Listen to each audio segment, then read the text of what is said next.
Hi, tonight as we get together for the Uplift and Shmooze, I just want to say hello to all of you and tell you a little bit about my guest who should be coming on soon. I hope you've been enjoying this series. We've had a few great guests on. We've had Aliza Morton, we've had the JWoww women, we've had just really a great Hanala, the musician. And tonight we're having a really exciting guest. Her name is Gila Ross, and she wrote a great article for us, and we'll be discussing a little bit more about the article. And I'll just say hello to Gila because I think she's ready. Let me just get her. Invite.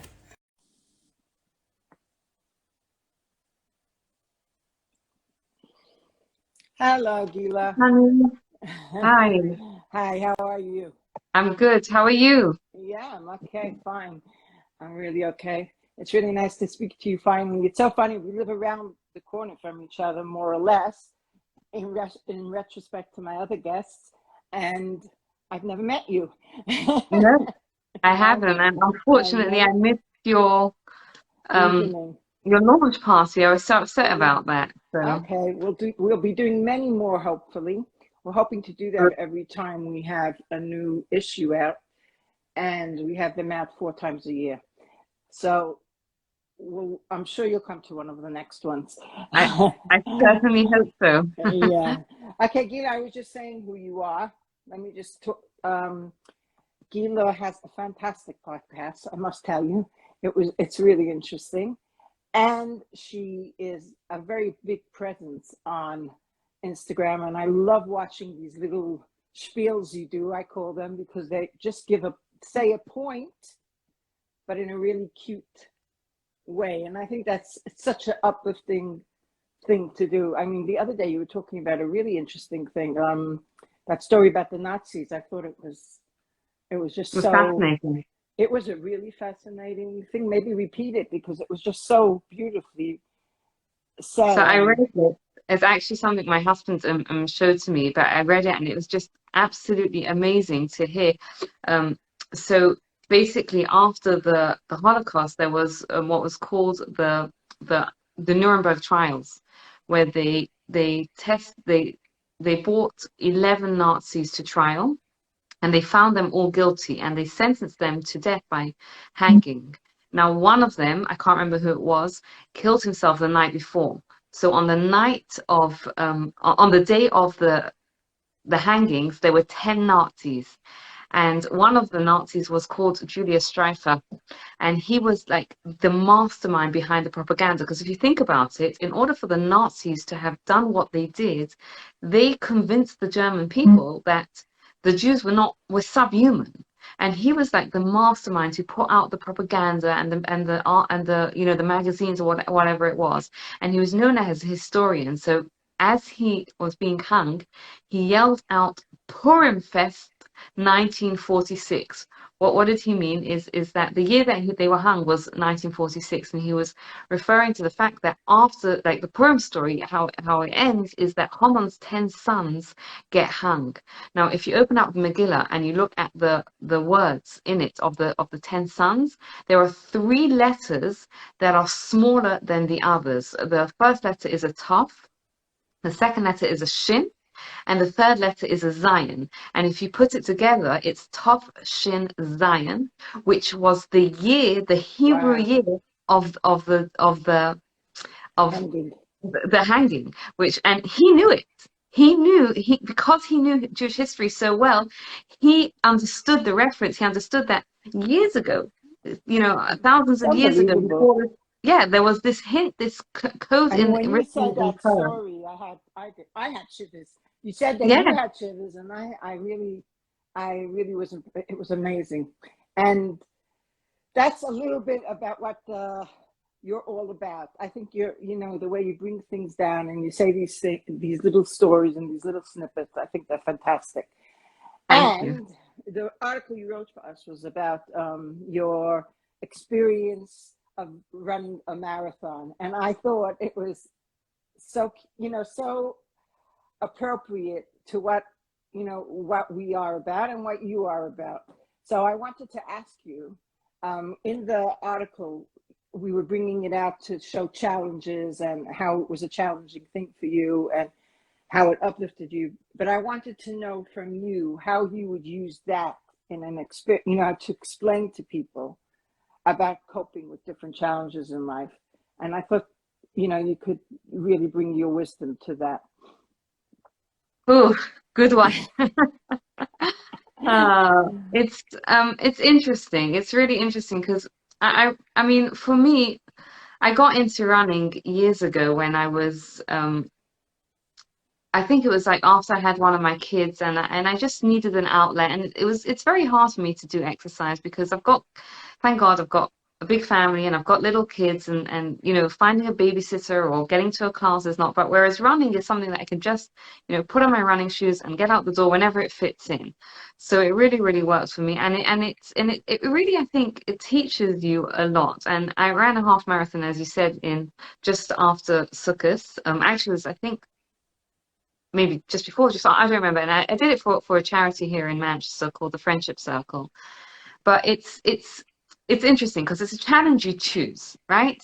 I think a lot of times in our life we don't feel like we're choosing the challenges, but even within a challenge that we choose, I think there's a lot of different lessons that you can kind of learn. And two things really stuck out from me with it. One is that a half marathon is long. We're talking about, it took me, I think, just over 2 hours to run it, but 2 hours of running is a long I time. can't even do 10 minutes of running. Yeah. Exactly. It's a long, long time. And we never ever have a sunny day in Manchester. You know that. You live around the corner, right? Yeah. It was sunny. I was like hot. It was totally unexpected. And as I was running about an hour, I don't know, an hour, 15 minutes in, and I was like tired. And someone I knew, her husband was running the half marathon. So she was on the side and she yelled my name, Gila. And it was like, wow, that gave me like such a burst of energy. And it made me think that, number one, we can be that cheerleader for other people, right? You never know how someone else. I remember years ago, I was flying from, we lived in Western Canada, and I was flying from Edmonton to Calgary, which is an hour's flight. And I had at the time, my husband was running a Shabbaton, so I was flying back by myself. I had a 3-year-old and a 9-month-old baby. And the 9-month-old just cried the entire flight. Oh, And so you know, I if bet you all your neighbors loved you. Yes. you're right, if you've ever been on a flight with a crying baby, you think there's nothing worse. There is. Being the mother of that Of that crying baby crying is even baby. worse. And he finally fell asleep, like literally as we landed. And of course, I picked him up and he started crying off. I got off the plane, and this older man came over to me, and I thought to myself, he's gonna He's say gonna. something. And he just said to me, he's like, you were so calm with your baby. And I probably cried. I probably cried because he like got the stress of like trying to calm baby, knowing that he's annoying everyone, not being able to do anything. And just that simple word, like that simple sentence, like, I could see you did a good job, right? I saw you were calm, whatever it was. It literally changed everything. And I think we don't often realize, like we feel it sometimes when other people do it for us, but we can also do it to Do other that. people. I think that's such a good point. I think that we don't realize how our capabilities of just giving a smile could make such a difference to someone's life. I mean, it's amazing. I've seen with the whole thing that we've started doing, this project. I've seen how many people you just say hi, how are you, and that they feel so much better. And you totally don't know what they're facing on that day, and it's amazing. It's just amazing how people really respond to just little things, and it's very Yeah, important to do that. And yeah, I mean, today the challenges are completely different than ever before. I mean, they're much more in your face. We're It's a much harder world to live in, where with the children, with the families, with everything. And the challenges that we're facing today are so deep and so so hard. And even if we say we have a lot of help and there's abundance, but yet the challenges in the homes are very difficult. And people don't talk about them always, and they don't share them. And I think that that's very, very important for us all to note that everybody is having these challenges. It's not only one home, it's everybody's homes that are having challenges. And that's very important to bring up. And you know, how could as like people who are in your thing as educators, how do you feel you could give over the hope to a parent that you're not the only one faced with this? It's a good question, and I think it's something that I think talking about but it's a bit tricky, because it's one thing to talk about our own struggles, but it's when, especially as our kids get older, it's you've got to protect the privacy of the kids as well, right? So for someone like myself, thank God I have a large family. I can talk about my kids. No one will know which one I'm talking about, because thank God there's a few of them. There's a few, yeah. But, I think as a parent, it's hard. It really is hard. And I think sometimes we have to be our own cheerleader, right? Like sometimes we have to be that person on the side that can say, like, just like the other person that's like, you're doing a great job. We have to say that to ourselves. I remember years ago, this was probably before I got married, one of my teachers told me, she's like, you know what? Sometimes in life, you just have to be your own cheerleader, right? You just have to pat yourself on the back and say, it's hard, or whatever it is. And I'm here. I'm getting through the day. I'm whatever it is. And because we as I think as women, we can be so tough on ourselves. Yeah. Like, we do so much. And like at the end of the day, we feel like I haven't done anything. And yet when you stop and you think, you're like, hold on a second, I did this and this and this and this. And because I didn't do like that one or two things, I feel like I didn't do a lot. I think that's important what you're saying, because I think women have to write down before they go to sleep a list of the good things that they've done, and forget someone, because I know it's a bit, utopia thinking, I'm going to take a list and write down, I washed the clothing today. That's not what I mean. I mean that at night, when you're sitting there and thinking of all the things that you didn't do, just take out that pen and pencil and say, actually, I did this, I did that. And if you write at least 3 things, then you'll see, I'm not as bad as I thought I am. I could cope. Yeah. Yeah. And if you can't find the pen and paper, put it on your phone, do it in your head, but at least, change that narrative.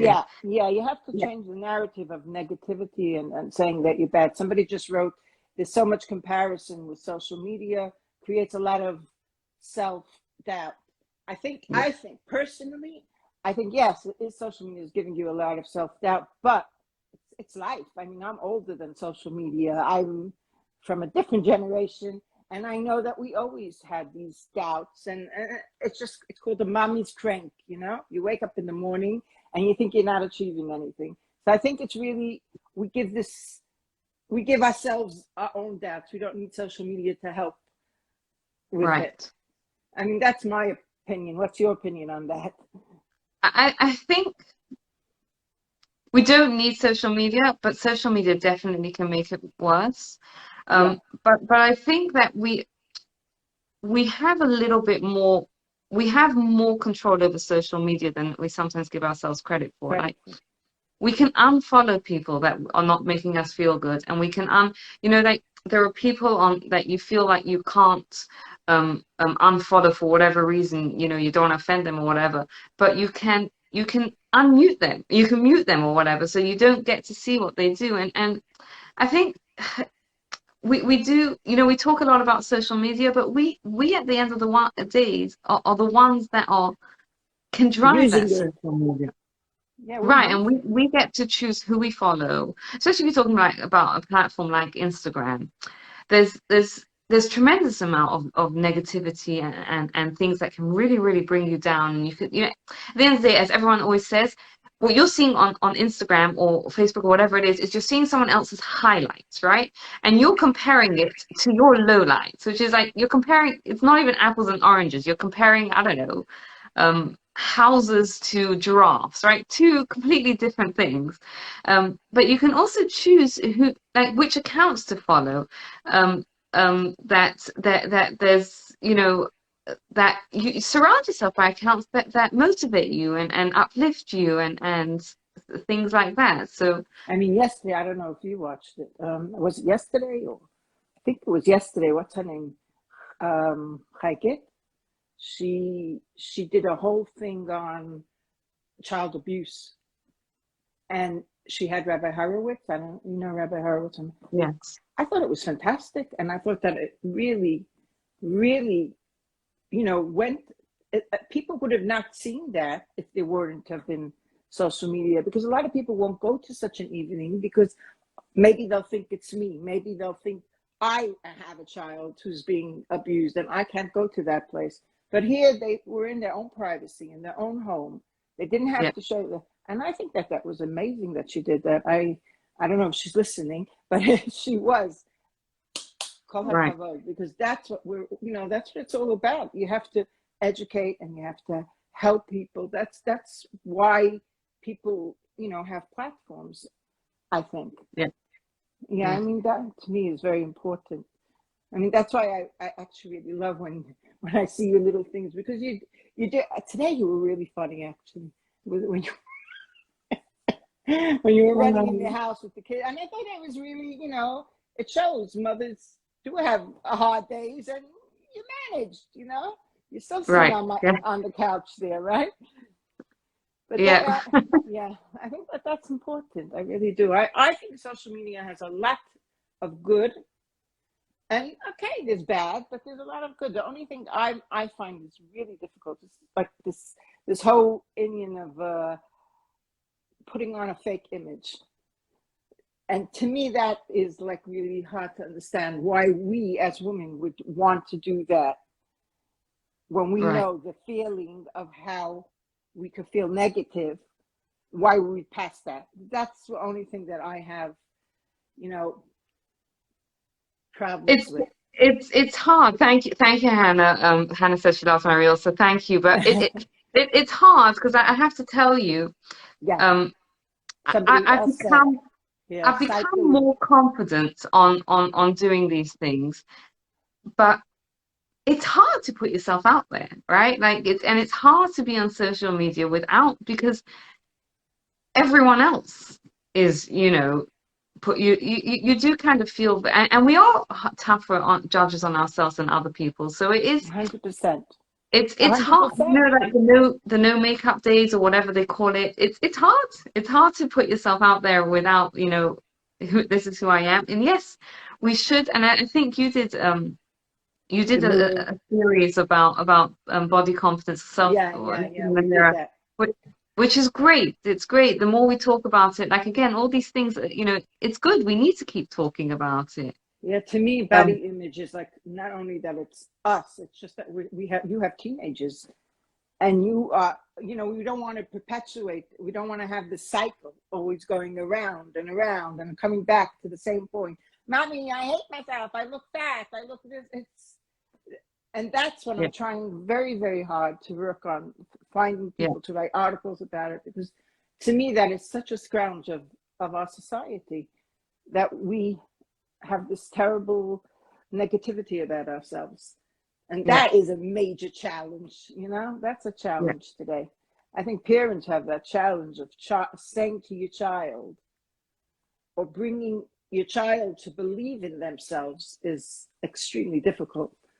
I mean, especially what do you have, girls and boys, or what's So your? I have three girls. I have whatever, five boys and three girls, but my girls are 15, 13, and Oh, they're just the 10. age. Yeah, they're just the age. And look, we all know we could talk to a blue in the face. At Yeah, that age, they know. They know exactly what we're about, right? So if we want them to feel comfortable, we have to work on ourselves. That's what I think. I think the whole thing is people say, "Oh, tell your daughter she looks gorgeous." I could tell my daughter she looks gorgeous from here to tomorrow. If she doesn't feel gorgeous, Yeah. then she's not going to be gorgeous in her own eyes. I mean, that's the way it is. That, you know, she has to feel, and the only way she's going to feel is if I feel it. If I give over the thing, look, I feel good with myself today, and I feel positive, and my child sees me feeling positive instead of seeing me say, "Oh, I look horrible today. My stomach is sticking out." I think these are the things that are making this narrative that the children are And I following. think, I put out a reel over Hanukkah about it, because how that basically, if you think about it, there was a miracle with the oil. The oil lasted for 8 days instead of one. But the menorah was also damaged when the Jews came back into the Beit HaMikdash, the temple. It was also damaged. Why didn't God make a miracle and repair it? Because it teaches us that the external, there's a mitzvah of making things beautiful, and of course it's important, but it's secondary. It's secondary, and it's also the same with us. Like, the more we identify ourselves with our soul and with what our body enables us to do, the more confident we feel, right? You know, when we realize that, like, thank God, you know, I'm able to, I don't know, use my hands to do kind things for other people, and whatever it is that we're all using our bodies. Our bodies are amazing, and they carry us, and they do so, you know, we use them and probably abuse them, right? We don't take good enough care of them, and the more we kind of switch that and think about what it enables us to do and move, you know, I think that shifts it a little bit as well for us. I think if we become more than just our face, more than just our outside, and we realize the inside, that's the secret. The secret is what we are, like you're saying, what we're capable of doing.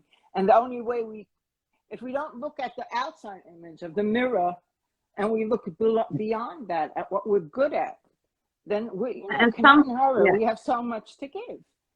And sometimes it's interesting that running does that for me. Like, when I'm running, I'm not thinking about anything or how I'm looking. Like, it's just like, it's an amazing thing to be able to run, right? Like, to be able to move so fast, like, whatever. Not that I'm particularly fast, but still, like, well, you're running more than me, so that's fine. You're fast. So again, one thing I'll never. Just the thought of it gives me a headache. I'll walk at my slow pace, catching up.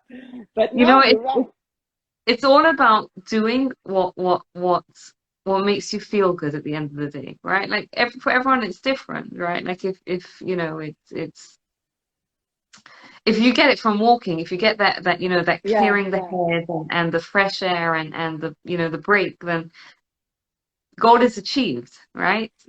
Yeah, it's unbelievable. It's unbelievable. I just want to show everybody, by the way, where your article was. It's in here, and that was the front cover. By the way, can I just say that your magazine was beautiful. I like, really, I thought it was so. Firstly, the front cover was stunning. Like, I loved it. You know, talk about what was nice was all the people who gave us all those delicious stuff that we couldn't eat. We saved it, and then 1 minute. Who ate it after the photo shoot? Oh, it was so funny. I saved it for that evening. So all the biscuits all went, and the cake was sitting on the side, and it was sitting and sitting. And then somebody came over at the end, and she goes, "Could anyone open the cake?" So I'm sitting in another place, and I said, "Yeah, go open it." And she opened it. It was very sweet. She opened it, and there was this cake inside, but it was so beautiful. You didn't even want to eat it. It was just so stunningly done.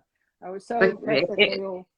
It looked amazing, the front cover, and it was all so professionally put together and loads to read, and really, I thought you did a fantastic job with it. What was it? A year?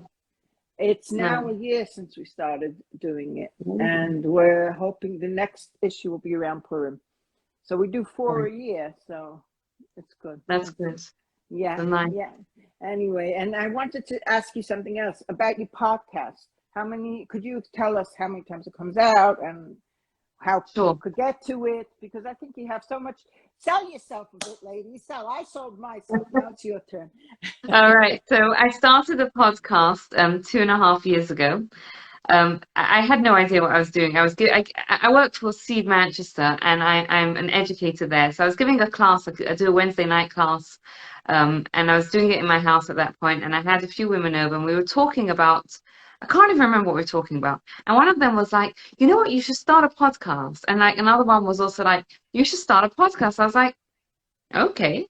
And I had no idea what it entailed, but I knew that if I didn't do it that week, it would never happen.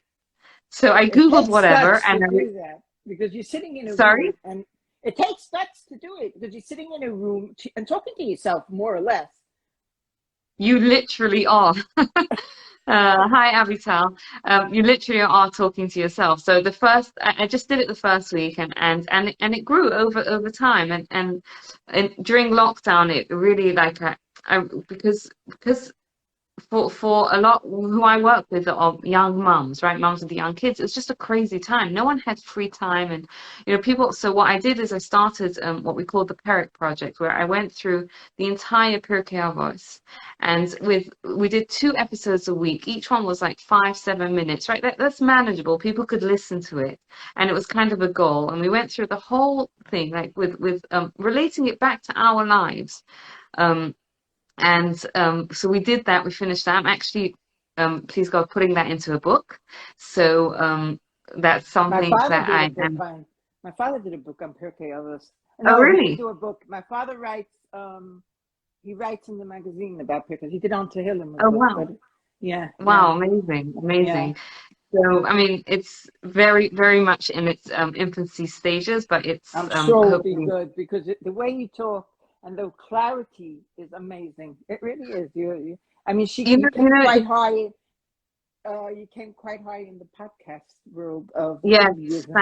So yeah, and then whatever about so we've been doing it for 2 years, and what I love about Pirkei, the truth is all of this is that you open up Pirkei Avos, you open up Torah, whatever it is, and it's just so relatable to our lives, right? Like I was writing a chapter today, and it's talking about what we're talking about, social media, right? Like the exact same thing. Like this is like We how think that when people today think that the Torah was written, yeah, how we're going to relate to it, the stories, it's not true. Everything.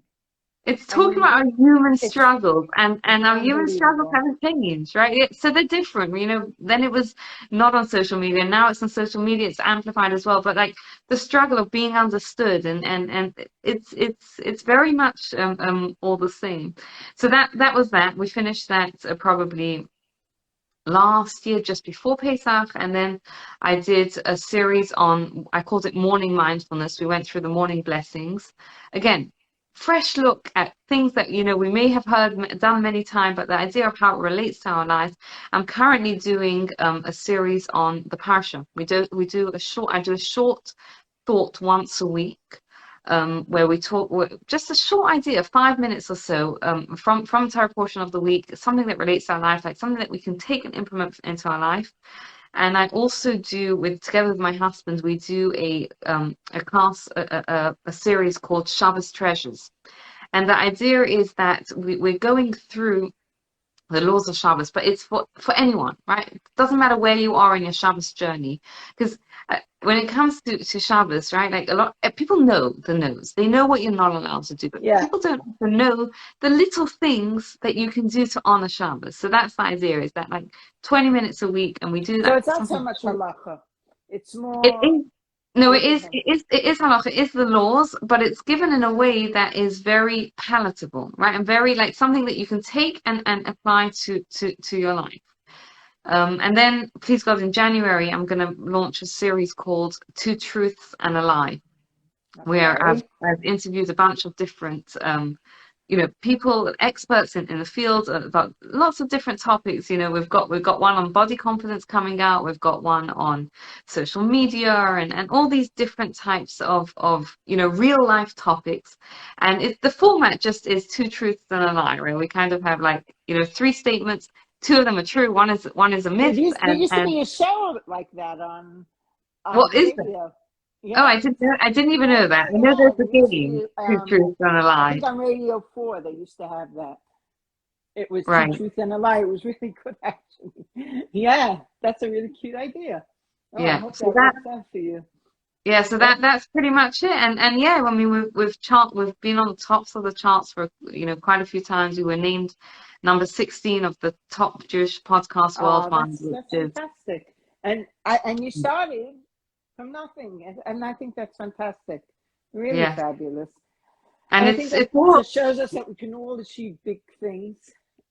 yeah. And you have this big family, so really it's quite challenging to do what you're doing. And I think that's amazing that you're able to do all that.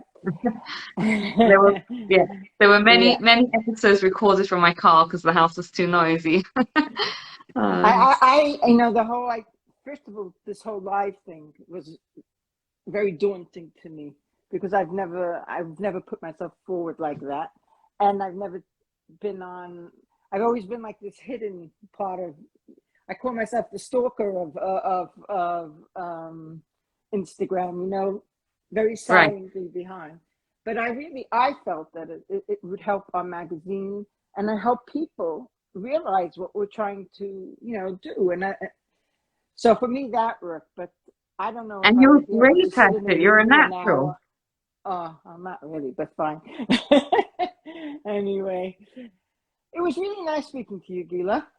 And Same all of here. you who joined us, if you have any Thank questions for you. Gila, maybe you have a few minutes. No, you have to go over to another live. Am I right? I do have another live in 15 minutes, yes. But yeah, if you can people can always put it in the you're saving the live. Yeah, I'm saving the live. So if Okay. anyone has any questions, you can either put it in the comments or you can send a message to either of us. Okay, thanks. And that's Yeah. exactly what I wanted to do. And can I just ask you something, Gila, on another topic? I know since you know this game more than me, can I do this on my big screen, or is only work on a phone? Does this work I on don't a know. desktop? If anyone knows I the don't know. answer, I'd be very, very interested in knowing because I'm sitting here on my this is on a chair trying to. Right. it's, I don't know. My computer has a terrible web camera, so I never ever use it. I've never tried. I don't know. I wonder. I wonder. Yeah. Anyway, I'm okay. sure someone will know the Yeah, answer. that's why I asked. I figured if I want Yeah. any answer, I'll put it on here. Anyway, it was great All right. speaking to Thank you, you so much, Gila, and I Connie, for can't wait having to me. really meet you. And also, Yes. happy birthday. You're 40 now, Thank right? you. I am, well, my English birthday is on Friday, but my Oh, Hebrew birthday Mazel was tov, already. Mazel tov. Happy So, birthday. yeah. You should have a lot of simcha and the Amazing. best of Thank you. health. Thank you so much. Thank Okay. you. Thanks so much. Okay, All right. bye. Bye. Let me just close this.